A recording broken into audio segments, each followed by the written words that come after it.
दिल में अगर प्यार नहीं तो मोहब्बत की अदा छोड़ दे। वार करना है तो कर, सीने पे कर, दुश्मनी कर, दगा छोड़ दे। आपको पड़ी है कि लेने और देने में अगर कहीं कोई वाक्यांश में कोई भूल हो जाती है, आप उसको लेकर के चल देते हैं। आपको ये तो लेकर के चलने में धमकी देकर लोगों को लाया गया 1 करोड़ पर। अरे सर, मेरी बात सुन लीजिए ना।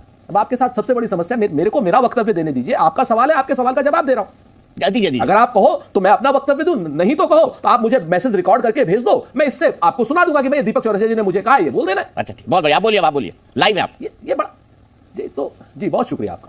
तो मैं ये कह रहा हूं कि कहीं पर 1-2 शब्द अगर कहीं पे ऊपर नीचे हो जाते हैं, जैसे मोदी जी के हो जाते हैं, वो 600 करोड़ लोगों से वोट ले लेते हैं, वो नारियल का पानी नहीं नारियल से जूस निकाल करके पी लेते हैं, वो इस तरीके की अगर बातों पर बहस होने लगे तो मेरे ख्याल से नरेंद्र मोदी जी की क्या नाम डिबेट आपको कम से कम 200 या 2000 बार करनी पड़ेगी। इस चीज को छोड़िए ना।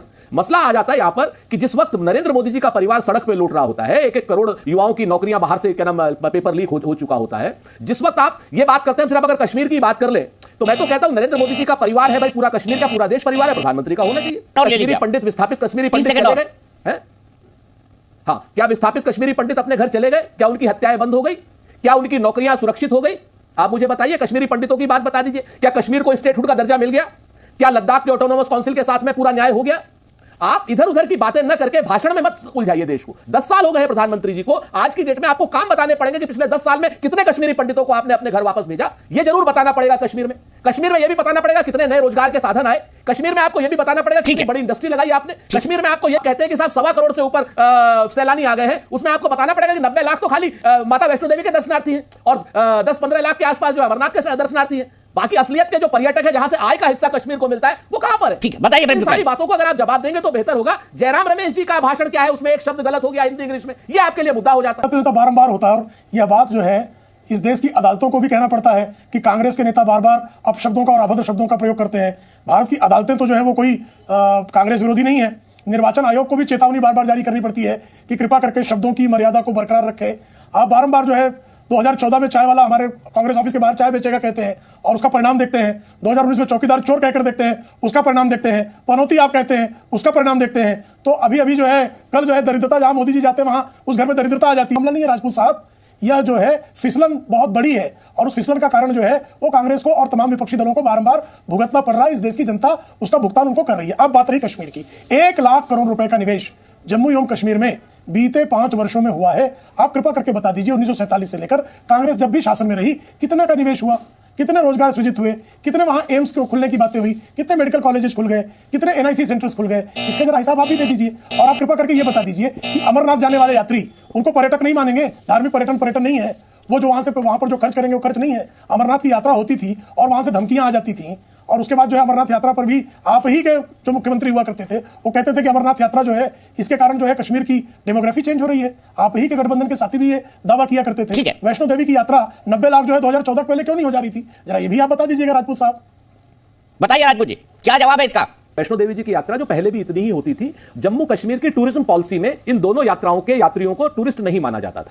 ये पॉलिसी की बात कर रहा हूं मैं, आप इस चीज को समझिए। पहले भी इनको टूरिस्ट माना जाता था। जो सैलानी कश्मीर जा रहे हैं, पहलगांव जा रहे हैं, जम्मू आ रहे हैं, कश्मीर आ रहे हैं, पटनी टॉप आ रहे हैं, जो धार्मिक यात्री आ रहे हैं उनको धार्मिक यात्रा की वो थी, उसमें कहीं कोई दिक्कत वाली बात नहीं। वो तो पहले से चालू, आगे भी चालू रहेगी। दूसरी बात आपने कही कि 1947 से लेकर के, मुझे मालूम है कि लंबरदार साहब क्या बोलेंगे, लेकिन एक चीज को तो वो भी बताएंगे कि बड़ी ब्राह्मणा का जो इंडस्ट्रियल एरिया है, जिसमें हमने इनकम टैक्स और एक्साइज ड्यूटी का एग्जम्पशन दिया था 20 सालों के लिए, बड़ी ब्राह्मणा का इंडस्ट्रियल एरिया हम ही लोगों ने डेवलप किया था। वहां की सेव को वहां के पॉलिसी में लाने के लिए ये सब हम लोगों ने काम किए थे। जो काम बचे थे वो आपको करने के लिए दिए थे हम लोगों ने, लेकिन आप लोग उन कामों को न करके आप लोग कश्मीरी ब्राह्मणों को, आपने स्पष्ट कहा था कि कश्मीरी पंडितों का विस्थापन जो है हम पहले घर करेंगे, उनके घर की वापसी करेंगे। 10 साल हो गए, आज तक आपने कितने कश्मीरी पंडितों को उनके घर वापस किया? बल्कि उसके उलट आपके शासनकाल में कितने कश्मीरी पंडितों की हत्या हुई, ये आपको बताना चाहिए। उनकी सुरक्षा आप लोगों ने क्यों नहीं की? ये आपको बहुत ज्यादा मैं तू मैं इस मुद्दे पर इसलिए नहीं कर सकता कि बहुत सेंसिटिव इशू है। तो मैं आपसे इतना पूछना चाहता हूं कि आप लोगों ने कितनी नौकरियां दी? हमने तो इंडस्ट्रियल एरिया बड़ी ब्राह्मणा खोला, आपने कौन सा नया इंडस्ट्रियल एरिया खोला? जरा कृपा करके बता दीजिए। मैं तो नाम और कहेंगे तो मैं फैक्ट्रियों के नाम भी बता दूंगा, लाखों करोड़ के इन्वेस्टमेंट भी बता दूं। ठीक है प्रेम शुक्ला जी, सुरेंद्र राजपूत जी, थोड़ा लाखों करोड़ के इन्वेस्टमेंट,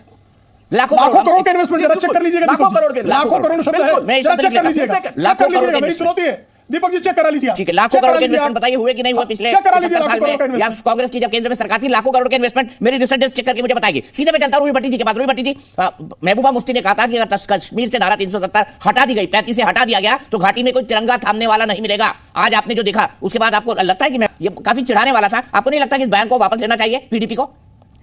देखिए आज की बात अगर हम करेंगे, आज जो भी लोग थे बिल्कुल वो सारे वहाँ पे मुलाजिम थे, उनको फोर्स किया गया, सुबह 3 बजे गाड़ी भेजी गई है कि इनको लाओ, वहाँ पे कोई मतलब 2 लाख लोग मुलाजिम है रुई भट्टी जी, सरकार के 2 लाख लोग मुलाजिम है। क्यों नहीं, आप वहाँ पे पूछ लीजिए लोगों से, इतने वीडियो कश्मीर से वायरल हो रहे हैं, वो बोल रहे हैं कि हम मुलाजिम हैं इसलिए आ गए, हमें बोले जरूरी आना है। सुबह के 3 बजे उनको घरों से उठाया गया है, वीडियो वायरल हो रहे हैं कि बोले हम भूखे हैं, प्यासे हैं, हमें पता नहीं क्यों लाया गया यहाँ पे। अगर वहाँ पे ये बोले युवा है, कश्मीरी लोग कहाँ है, आम लोग वहाँ पे कहीं दिख ही नहीं रहे, सब मुंह छुपा के जा रहे हैं, जैसे कोविड में दिखाइए रुई भट्टी जी, एक मिनट प्रधानमंत्री जी की तस्वीरें दिखाइए, जो लोग चल के जा रहे हैं, जो लोग चल के जा रहे हैं, उनकी तस्वीर चलेगी, बोलते जाइए, बोलते जाइए। कौन सी तस्वीरें आप दिखा रहे हो? उनके जो बीजेपी के वर्कर है, उनका मतलब ये नहीं है कि 2 लाख बीजेपी के वर्कर है वहाँ पे, 2000 बीजेपी के वर्कर है, 2 लाख मुलाजिम है, जो वहाँ पे लोग थे रैली में, अभी तो आप बोल रही थी 2 लाख मुलाजिम है। मुझे बोलने दीजिए, मेरे टोर है तो मुझे बोलने दीजिए। वो सारे गवर्नमेंट मुलाजिम थे, उनको झूठ बुला के लाया गया है, उनको जांच में ला के बुलाया गया है कि नहीं आप आ जाओ, अगर आप नहीं आए तो आपके साथ ये किया जाएगा, आप नहीं आए तो आपके साथ वो किया जाएगा। क्यों आवाम को बेवकूफ बना रहे, पूरे भारत को बेवकूफ बना रहे हो आप? ऐसा कुछ नहीं है, बीजेपी के लोग नहीं थे, वो सारे मुलाजिम अपनी नौकरी बचाने के लिए आए थे वहाँ पे। सुबह 3 बजे अंधेरे में लेके लोग आ रहे हैं, किसी ने मुंह नहीं छुपाया हुआ है, ढोल नगाड़े भी बजा रहे हैं। ये कहाँ मुंह छुपाने के लायक है ही नहीं, इनका मुंह ही नहीं है, ये कौन सी मुंह छुपाने की जो आप स्क्रीन पे दिखा रहे हो, ये मुंह छुपाने के लायक है नहीं है। जो बेचारे आम लोग थे जिनको दिखाना था, उनको क्यों नहीं दिखाया? वो आम लोग थे, वो मुलाजिम थे, वो खुद मुंह छुपा रहे थे। मैं वीडियो दिखाऊं, ये तो आप उनके बीजेपी वालों की वीडियो दिखा रहे हैं, मैं आम लोगों की वीडियो दिखाऊं, वो दिखाओ आप। अरे ये मेरे रिपोर्टर ने शूट करके भेजी, वो दिखा रहा हूं। चलिए रुई भट्टी जी, ललित जी आपकी बात पे क्या कहते हैं? ललित बीजेपी का वर्कर, बड़ी इंटरेस्टिंग बात हो रही है, मुझे समझ लीजिएगा, क्योंकि मेरा वक्तव्य, मेरा जो ऑब्जर्वेशन है, एक भारतीय ओवरऑल इंडियन भारतीय होने के नाते से दूंगा, और दूसरा एक कश्मीरी हिंदू होने के नाते से मुझे उम्मीद करता हूं कि आप मुझे चांस देंगे। देखिए ये जो बोल रहे हैं कि 2 लाख लोग जो है किराए पे, यही कहने का मतलब है ना, जबरदस्ती लाया गया। ये जो पीडीपी और कांग्रेस, ये जो नेशनल कॉन्फ्रेंस रिप्रेजेंटेटिव है, जम्मू कश्मीर की जो श्रीनगर की जो लोकसभा कॉन्स्टिट्यूंसी है, लास्ट 2019 में जो वोट पड़े थे ना, सीट जीती थी, उनको पड़े थे 1 लाख वोट, ठीक है, और पीडीपी के जो रिप्रेजेंटेटिव थे उनको पड़े थे 30,000 लोग। Can you imagine? एक श्रीनगर कॉन्स्टिट्यूएंसी में 10% वोट देके वो पार्लियामेंट में बैठा हुआ है, और न्यूज बना दी थी कश्मीर के लोगों, न्यूज़पेपर्स ने और मेन स्ट्रीम मीडिया ने, कि फारूक अब्दुल्ला ने 70,000 वोटों से एक सीट जीती वहां पे। 70,000 ये थे, 30,000 पीडीपी को मिले थे, और 1 लाख फारूक अब्दुल्ला। ये इनकी रिप्रेजेंटेशन, ये की फॉलोइंग है। ये अगर ये बोलना शुरू करते हैं, बंद कर देना कि तेरा मेरा रिश्ता क्या, ला 10 आदमी आएंगे इनके पास, इनकी जो वहां की जो पहुंच है। सुनिए मैं बोलता हूं आपको जो सुनिए, पीडीपी का जो ऑफिशियल डॉक्यूमेंट है सर, मैं बोलूं सर, पीडीपी का जो ऑफिशियल डॉक्यूमेंट है ना सर, उसका सेल्फ रूल बोलते हैं। सेल्फ रूल के बाद सबसे ऊपर लिखा है, हिंदुस्तान और पाकिस्तान का जॉइंट कंट्रोल ऑफ मैकेनिज्म होगा जम्मू कश्मीर। 2019 से पहले जम्मू कश्मीर के सेक्रेटेरिएट के ऊपर जो हिंदुस्तान और कश्मीर का झंडा होता था, वो पाकिस्तान का भी झंडा लगना चाहिए, क्योंकि इनका रिश्ता पाकिस्तान से क्या है, लाई ला। इनका जो नेशनल कॉन्फ्रेंस है ना, नेशनल कॉन्फ्रेंस का जो अभी 12 लोकसभा सीट का जो मेंबर है लोकसभा लेजिस्लेटिव असेंबली में, नारा लगाया पाकिस्तान जिंदाबाद। बाहर जाके आप जैसे पत्रकारों ने पूछा क्यों बोला मैं मुसलमान हूं, बावक हो गया। और कांग्रेस की अभी जो जीत हो रही थी वहां पर कर्नाटक में, वहां पे भी पाकिस्तान के नारे लगे। और पाकिस्तान जो कर्नाटक में जो कांग्रेस का जो मुखिया है, वो कहता है कि पाकिस्तान बीजेपी का दुश्मन है, हमारा तो पड़ोसी है। ये है इनकी नीति। और कांग्रेस का जो मुख्यमंत्री था कश्मीर का, बड़े कांग्रेस वालों को बड़ी तकलीफ हो रही है कि कश्मीरी पंडितों के बारे में मगरमच्छ के आंसू बरसा रहे हैं। जो कांग्रेस का मुख्यमंत्री था गुलाम नबी आजाद, उसकी देख रेख में कश्मीरी हिंदू का जो बुच्चर है, बिट्टा कराटे बोलते हैं उसको छोड़ दिया गया था। और मानते हैं जज का क्या ऑब्जर्वेशन थी, हमको मालूम है कि शख्स के अगेंस्ट बहुत कठोर इसके एलिगेशन थे, लेकिन प्रोसिक्यूशन ने जो बोल रहे हैं कि बीजेपी मुझे बोलने दीजिए, ललित जी बोलने दीजिए रुई भट्टी जी को, ललित जी बोलने दीजिए, उसके बाद काउंटर कर दीजिएगा। रुई भट्टी जी बोलिए, आपने खेत नहीं जताया, तिरंगा नहीं उठाएंगे वाले बयान पर खेत जताइए। रुई भट्टी जी आज खेत जताइए कि महबूबा मुफ्ती ने गलत बोला, आज तिरंगे उठाए जा रहे हैं और इस रैली में लोगों ने उठाए। मुझे बात करने दीजिए।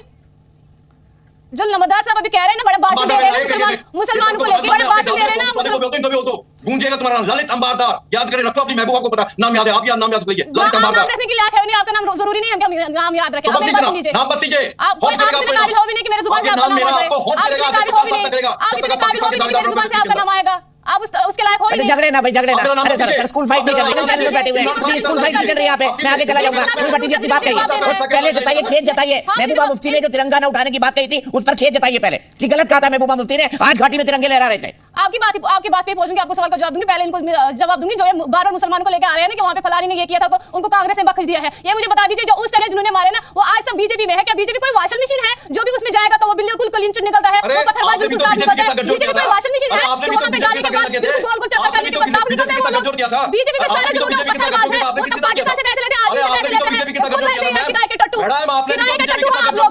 अच्छा एक मिनट, ललित जी रुक जाइए। रुई भट्टी जी मैं आगे बढ़ जाऊंगा आपके पास। आप सबसे पहले खेत जताइए जो महबूबा मुफ्ती ने कहा था उसके ऊपर। आज हर आदमी कश्मीर में तिरंगा उठाने को तैयार है। बोलिए महबूबा ने गलत बोला था, खेत जताइए आपके अध्यक्ष के बयान पर कि कश्मीर में धारा 370 हटी तो कोई तिरंगा उठाने वाला नहीं मिलेगा। धारा 370 से पहले किसका तिरंगा हम उठाते थे? चाइना का तिरंगा उठाते थे, पाकिस्तान का तिरंगा उठाते थे। अरे तिरंगा उठाने वाला नहीं मिलेगा तो अब तिरंगे क्यों उठ रहे हैं? रुई भट्टी बताइए। आज के टाइम पे तिरंगे के साथ जब तक बीजेपी का झंडा नहीं होगा तब तक किसी को देशभक्त नहीं मानते हैं। जब तक एक हाथ में देश का तिरंगा नहीं होगा किसी को देशभक्त नहीं मानते हैं इनके सामने। ठीक है ललित अंबरदार, एक क्विक जवाब, मैं फिर पॉलिटिकल बहस में वापस जाऊंगा। एक क्विक जवाब ललित अंबरदार। क्योंकि इनका पाकिस्तान से रिश्ता क्या लाई लगा। सुनिए, कश्मीरी पंडितों के ऊपर तकलीफ हो रही है। आपकी देख में तो आप तो प्लीज 370 आपने लगाया था। 370 की वजह से कश्मीर के अंदर 70 साल से छोटा मोटा पाकिस्तान फल रहा था, जिसकी वजह से कश्मीर जहाज बना और कश्मीर जहाज के सबसे बड़े शिकार कश्मीरी हिंदू, उनका नरसंहार हुआ। रेप, मर्डर और मास मर्डर के द्वारा कश्मीरी हिंदू का नरसंहार हुआ। वो मेरी शिकायत है नरेंद्र मोदी के साथ। नरेंद्र मोदी मेरे प्रधानमंत्री है, मुझे पूरा विश्वास है, मैं पूरा चाहता हूं कि अगले 100 साल नरेंद्र मोदी की इस राष्ट्र को जरूरत है। लेकिन मुझे खेद है कि आज उन्हें कश्मीर में बैठे उनके भाषण में अनुपस्थिति है कि कश्मीरी हिंदू का उन्होंने कोई जिक्र नहीं किया, उन्होंने उनके नरसंहार का जिक्र नहीं किया। पूरा समुदाय टूटा हुआ सर। हम नरेंद्र मोदी को मैं कह रहा हूं ना कि 5 अगस्त 2019 को जो नरेंद्र मोदी ने किया वो ऐतिहासिक था, वो इंसानी सोच का इजहार था, वो बहुत जरूरी था। लेकिन क्या आप कश्मीरी हिंदू के नरसंहार को जाने देंगे? क्या उन रेपिस्ट और मर्डर्स को सजा नहीं होनी चाहिए? क्या अभी भी कह रहा हूं आपको, जो प्राइम मिनिस्टर पैकेज के जो वहां पे एम्प्लॉइज है कश्मीर लाइव है, थ्रेट लेटर्स इशू हो जाते हैं, उनके फोटोग्राफ डीपीज के साथ थ्रेट इशू हो जाते हैं, उनकी जान खतरे में है, ये मानता हूं मैं, क्योंकि कश्मीर जहाज एक इवॉल्व हो गया है। आपने 70 साल की बीमारी को 2 साल में खत्म नहीं कर सकते सर। जहाज की जंगे अफगानिस्तान में 10 साल रुचि रहे, साल के बाद काबुल आज वही हालत में जहां 40 साल पहले था। तो कश्मीर जहाज भी उसी गजवा इनकी लड़ाई का हिस्सा है, जिसका बार बार आपको 2 बंदियां दिलाता है। कश्मीर उनके लिए एक हैंगिंग फ्रूट था, तो प्लीज उसको नजरअंदाज मत कीजिए। ठीक है, कभी भी नेशनल कॉन्फ्रेंस का हिस्सा नहीं रहे हैं, वो पीडीपी का हिस्सा रहे हैं। और 10-15 दिन पहले उन्होंने कहा मैं पीडीपी से निकला ही नहीं हूं। और उसके बाद फिर जब मोदी साहब जम्मू में आए तो जम्मू में वो तशरीफ लाए, उन्होंने कहा नहीं मैं तो पीडीपी में हूं ही नहीं। तो अब शायद वो बीजेपी में शामिल होने वाले हैं, लेकिन इन चीज़ों से कोई फर्क पड़ने वाला नहीं है। बहरहाल जो मुद्दे की बात है कि आज मुल्क के प्रधानमंत्री कश्मीर आए थे और उन्होंने वहाँ भाषण दिया, लेकिन मायूसी इसलिए हुई कि जम्मू कश्मीर की जितनी भी आवाम थी वो ये तवक्को करती थी कि मुल्क के जब प्रधानमंत्री किसी जगह जाएंगे तो वो किसी बहुत बड़े ऐलान का इंतजार करती है, वो कोई भी कम्युनिटी, कोई भी स्टेट, यूनियन टेरिटरी। तो हम तवक्को करते थे कि भाई यहाँ एम्प्लॉयमेंट का कोई पैकेज मिलेगा और रियासत जम्मू कश्मीर को वापस मिलेगी, जो सबसे बड़ी उम्मीद थी। क्योंकि 370 की उम्मीद तो इनसे हम नहीं कर सकते थे, क्योंकि प्राइम मिनिस्टर साहब जिस पार्टी से हैं उस पार्टी का पिछले 70 साल में एक ही जो स्लोगन रहा है कि भाई 370 हटाना है। 371 नहीं हटाने हैं जितनी भी जम्मू है, लेकिन 370 क्योंकि वो सिर्फ जम्मू कश्मीर में था, तो मैं उस बहस में आज नहीं पढ़ूंगा। लेकिन यहाँ के जम्मू के लोगों को भी और कश्मीर के लोगों को भी बहुत उम्मीद थी कि आज पहली बार 5 अगस्त 2019 के बाद प्रधानमंत्री साहब कश्मीर में तशरीफ ला रहे हैं और आज वो स्टेज से ये ऐलान करेंगे कि हम आपको रियासत वापस करके जा रहा हूं मैं। तो वो उससे मायूसी हुई लोगों को। वो पुराने प्रोजेक्ट जो हैं उससे मुझे नहीं लगता है कि कोई बड़ा फर्क पड़ा है। कोई एम्प्लॉयमेंट पैकेज नहीं मिला। जो लोग कश्मीरी पंडित लोग जो बेचारे उस वक्त माइग्रेट हुए, उनको उनकी वापसी का ऐलान तक नहीं, उनका नाम तक नहीं लिया गया। बड़े याद आ रही है आपको कश्मीरी पंडितों की, आप ही की पार्टी है। फारूक अब्दुल्ला साहब कहां चले गए थे? हमको खबर नहीं मसकर हुआ था, लंदन क्यों भाग गए थे? बताइए ना मुझे साहब, लंदन क्यों भाग गए थे? गवर्नमेंट किसकी थी? आप क्यों लोगों को झूठ बोलते हो? आप लोगों को क्यों झूठ बोलते हो यार नेशनल चैनल पे बैठ के? उस वक्त गवर्नर का राज था 89 में। मेरे भाई उसी जम्मू कश्मीर की पार्टी का और बीजेपी सपोर्टेड पार्टी थी। गवर्नमेंट डिसमिस हुई थी। अपने लोगों